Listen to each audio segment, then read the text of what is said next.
What happens when a former royal sits down for what should be a simple morning show interview, only to have the host challenge her on live television in ways she never expected?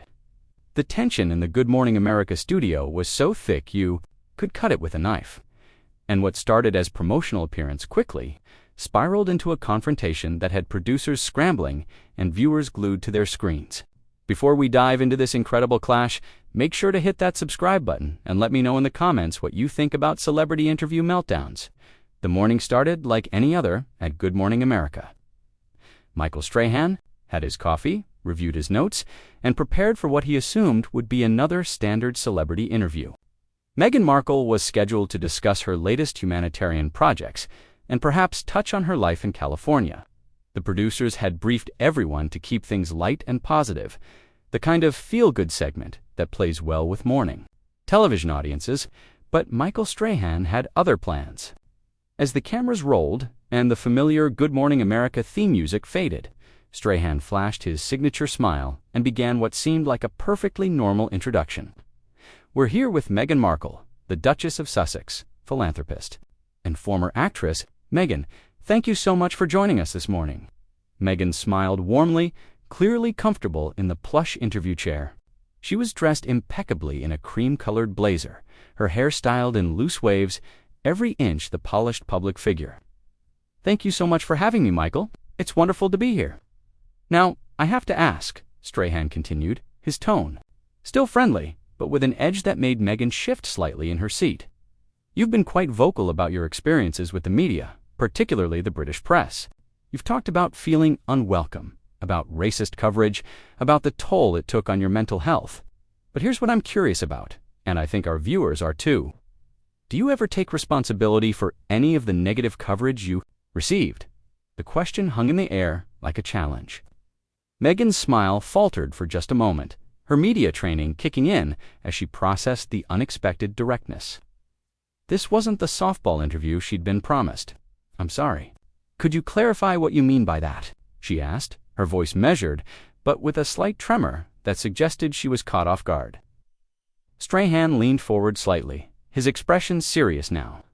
Well, you left the royal family. You gave that explosive interview with Oprah. You've written books, done podcasts, signed massive deals with Netflix and Spotify.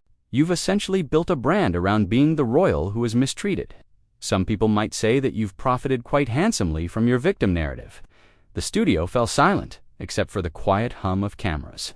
Even the crew seemed to hold their breath. Meghan's face went through a range of micro-expressions. Surprise, hurt, then something harder, more defensive.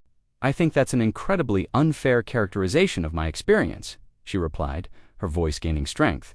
Speaking truth about racism, about mental health struggles, about institutional failures. That's not creating a victim narrative. That's using my platform to highlight important issues that affect millions of people. But is it really about helping others? Strahan pressed. Or is it about rehabilitation, your own image? Because let's be honest, Meghan, your approval ratings have fluctuated quite a bit.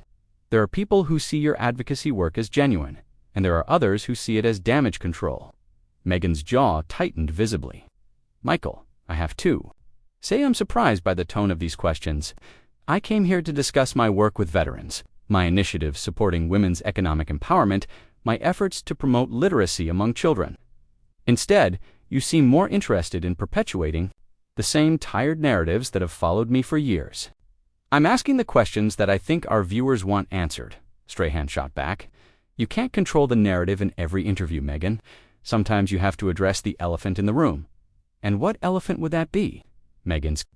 The voice was rising now, the careful composure starting to crack. The fact that everywhere you go, drama seems to follow. The royal family, your relationship with your father, staff turnover, media conflicts. At some point, don't you have to look in the mirror and ask yourself if maybe, just maybe, you're part of the problem? The accusation hit like a slap. Meghan sat back in her chair, her eyes flashing with anger. That is completely out of line. You're essentially victim-blaming, suggesting that I'm somehow responsible for the racism and harassment I've endured.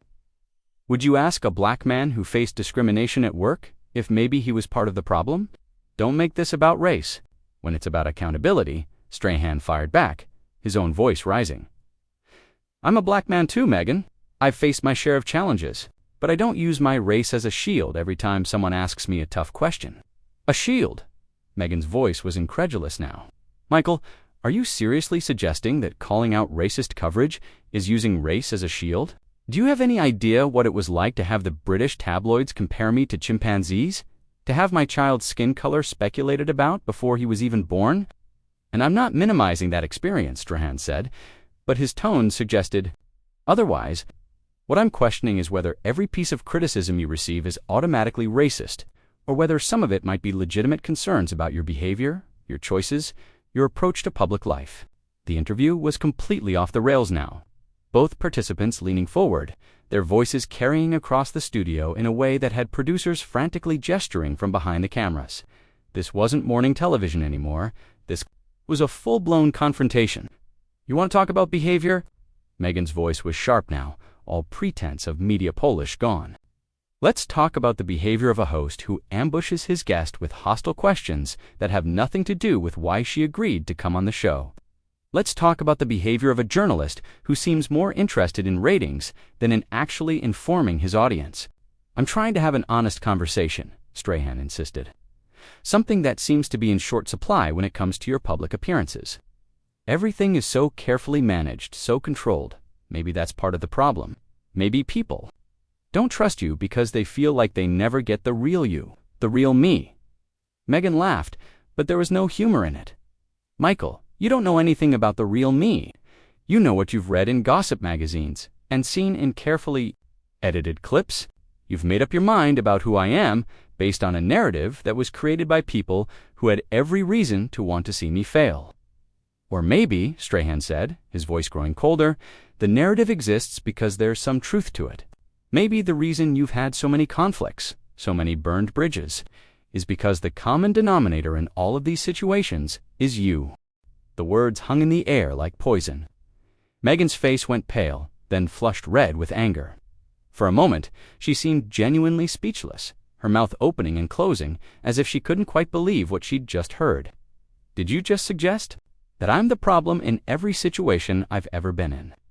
She finally managed, her voice dangerously quiet. That I'm somehow responsible for the institutional racism of the British monarchy. For my father selling stories to tabloids for harassment, campaigns orchestrated by people I've never even met. I'm suggesting, Strahan said, his tone becoming more aggressive, that maybe it's time for some self-reflection. You've been in the public eye for years now, and controversy follows you everywhere. At what point do you stop blaming everyone else and start taking some responsibility? Responsibility for what, exactly? Meghan shot back. For marrying someone I loved, for standing up for myself when I was being attacked, for choosing to leave a situation that was damaging my mental health and my family's well-being. Responsibility for the way you've handled all of it, Strahan fired back. The way you've weaponized your story, turned personal grievances into public spectacles, profited off of pain while claiming to be above it all. Meghan stood up abruptly, her chair scraping against the studio floor. I'm not going to sit here and be lectured by someone who clearly came into this interview with an agenda. This is supposed to be journalism, Michael, not a hit job. Sit down, Meghan, Strahan said firmly, gesturing to her chair. We're not done here. Actually, we are, she replied, but she remained standing, her hands clenched at her sides. Unless you want to have an actual conversation about the work I'm here to discuss, instead of relitigating tabloid talking points. The work, Strahan repeated, his voice dripping with skepticism. You mean the work that conveniently aligns with rehabilitating your public image, the carefully chosen causes that make you look sympathetic. How dare you? Meghan's voice cracked. With emotion? How dare you suggest that my work with veterans who've sacrificed everything for their countries is some kind of publicity stunt? How dare you imply that supporting women's economic empowerment is about my image rather than about changing lives?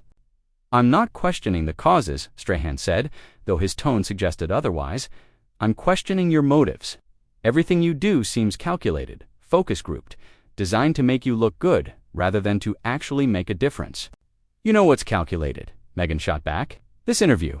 You brought me here under false pretenses. Told my team we'd be discussing my charitable work. And instead, you've spent the entire time trying to tear me down for your ratings. Maybe because that's what real journalism looks like, Strahan replied coldly. Not the softball interviews you're used to, where everyone treats you with kid gloves because you're supposedly fragile. Fragile. Meghan's voice rose to nearly a shout. You think I'm fragile, Michael? I've survived things that would break most people. I've endured harassment that drove me to the brink, threats against my children, lies printed about me every single day for years. And I'm still here, still fighting, still working to make the world better. That's not fragility, that's strength. Or it's victimhood as performance art, Strahan said with a cruel smile. You've turned suffering into your brand, Meghan. Every interview, every appearance, every project comes back to how badly you've been treated. It's exhausting. The studio had gone completely silent, except for their voices. Camera operators were frozen in place, unsure whether to keep rolling or cut away. Producers were frantically whispering into headsets, trying to figure out how to salvage what had become a complete disaster. You want to know what's exhausting? Meghan said, her voice shaking with rage. It's being a black woman in spaces, where you're not wanted, where every move you make is scrutinized, where your very existence is seen as threatening. It's being told to smile and be grateful, while people profit off of tearing you down. There you go again, Strahan said dismissively. Every criticism becomes about race. Every tough question becomes about your identity. You can't have a conversation about your actual choices because you immediately pivot to discrimination. Because my choices don't exist in a vacuum, Michael. Meghan exploded. When I speak up, I'm called difficult. When I stay quiet, I'm called weak. When I defend myself, I'm called aggressive.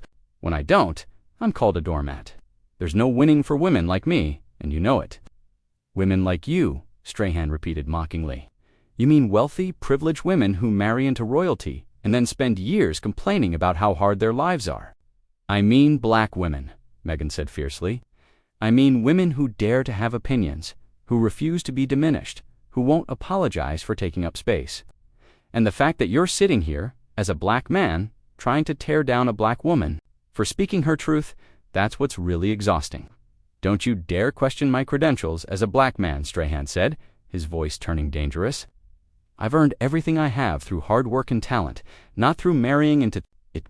I've faced real discrimination, real challenges, without having to run to Oprah every time things got tough. Real discrimination. Meghan's laugh was bitter, as opposed to, what, fake discrimination? Michael, you sound like the very people who spent years trying to silence me. The people who said my experiences weren't valid, my pain wasn't real, my truth wasn't worth telling. Your truth, Strahan said with air quotes, changes depending on the audience. Your truth to Oprah was different from your truth to the Netflix cameras, which was different from your truth in your podcast. Which version should we believe? All of them, Meghan shot back, because trauma is complicated, because healing isn't linear, because sometimes it takes time to find the courage to tell the whole story. But you wouldn't understand that, would you? You've never had to rebuild your entire life from scratch while the whole world watched and judged. Maybe? Because I never burned down my entire life for attention in the first place, Strahan said cruelly. The words hit like a physical blow. Meghan took a step back, her face going white with shock and hurt. For a moment, the fight seemed to go out of her completely. Attention, she whispered, and then her voice grew stronger. You think I did? All of this for attention. You think I gave up everything I knew, moved to a different country, started over completely, faced death threats and harassment, put my children in danger, all for attention. I think you made a series of choices, Strahan said, his voice cold and clinical now. And when those choices had consequences you didn't like, you decided to blame everyone else rather than own up to them. The consequences, Meghan repeated. Slowly, the consequences of marrying someone I loved, the consequences of being black in an institution built on white supremacy, the consequences of having opinions, of standing up for myself, of refusing to be broken down into nothing. The consequences of your actions, Strahan insisted, your choices to go public, to break protocol, to air family business in front of millions of people. Those were your decisions, Meghan. Own them. Own them. Meghan's voice was now ice cold, a stark contrast to the heated emotion that had been building throughout the interview. You want me to own my decisions? Fine, I own the decision to protect my family from an institution that saw us as expendable. I own the decision to speak truth to power even when it was uncomfortable. I own the decision to choose my mental health and my children's safety over public approval. And I own this decision too, she continued, reaching up to remove her microphone. I own the decision not to sit here and be degraded by someone who clearly has no interest in journalism, only in performance. You can't just walk away, Meghan Strahan said, standing up as well. This is live television. You don't get to control this narrative the way you control everything else. Watch me, she replied, dropping the microphone onto her chair, where it landed with a sharp thud that echoed through the studio speakers. This is exactly what I'm talking about, Strahan called after her as she took a step toward the edge of the interview area. The moment things get uncomfortable, someone asks you the real questions, you run. Just like you ran from the royal family, just like you ran from your own father, just like you run from everyone who doesn't tell you exactly what you want to hear. Meghan stopped dead in her tracks. Slowly, deliberately, she turned back to face him.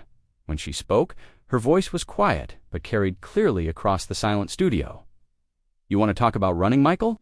Let's talk about running. I ran from people who leaked stories about my private conversations to the press. I ran from people who refused to defend me when newspapers printed lies about me. I ran from people who stood by and watched while I was destroyed, piece by piece, and did nothing. She took a step back toward him, her eyes blazing. But you know what I didn't run from? I didn't run from the fight. I didn't run from standing up for myself. I didn't run from using my voice, even when it cost me everything. Your voice, Strahan scoffed. Your voice that only seems to work when there's a camera rolling or a book deal on the table. My voice, Meghan said firmly, that has raised millions of dollars for charity. My voice that has brought attention to mental health issues that affect millions of people. My voice that has given courage to other women who felt silenced and alone. Your voice that has also torn apart a family, damaged an institution that's lasted for centuries, and turned personal pain into public entertainment. Strahan shot back, the family that refused to protect me. Meghan's laugh was sharp and bitter. The institution that has survived by adapting and changing, except when it came to accepting a black woman as an equal member. Michael, you're defending systems that would never defend you. I'm defending accountability, Strahan insisted. Something you seem allergic to. Accountability. Meghan shook her head in disbelief. I've been accountable every single day since I entered public life. Accountable. For every word, every gesture, every choice. I've been held accountable for things I never did, words I never said, intentions I never had. She moved closer to him now, her voice growing in intensity.